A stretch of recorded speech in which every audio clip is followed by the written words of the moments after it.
नमस्कार. आजच्या व्हिडिओत आपण बघणार आहोत विनायक पाठक सरांची फ्रोझन शोल्डरची केस. पहिल्या दिवशी मला आठवतंय तुमचा हात जो आहे हा संपूर्ण ही खांद्याच्या रेषेपर्यंतही जात नव्हता आणि बाजूनेही जात नव्हता.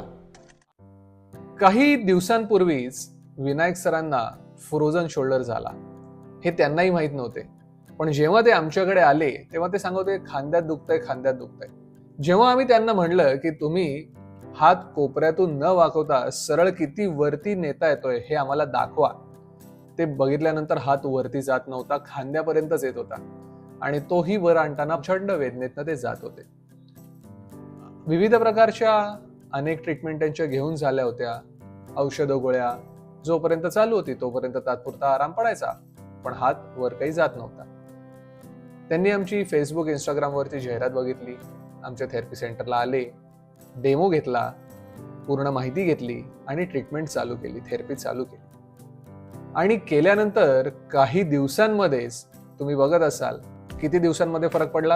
आता त्यांच्याच तोंडातनं तुम्ही ऐका, त्यांच्याच मुखातून तुम्ही ऐका. त्यात 90% मला फरक पडला आणि ही थेरपी एकदम ऑसम आहे. मी बरेच ठिकाणी आयुर्वेदिकच्या गोळ्या घेतल्या, ॲलोपॅथिक गोळ्या घेतल्या, तर रात्री मला झोप यायची नाही, पण याने मला 90% फरक पडलेला आहे. बेस्ट एकदम. तीन दिवसामध्ये असं काही फरक पडेल FM4 थेरपीने वाटलं होतं का तुम्हाला? नाही, नव्हतं वाटलं. सो खुश overall. Best. Thank you so much. Okay.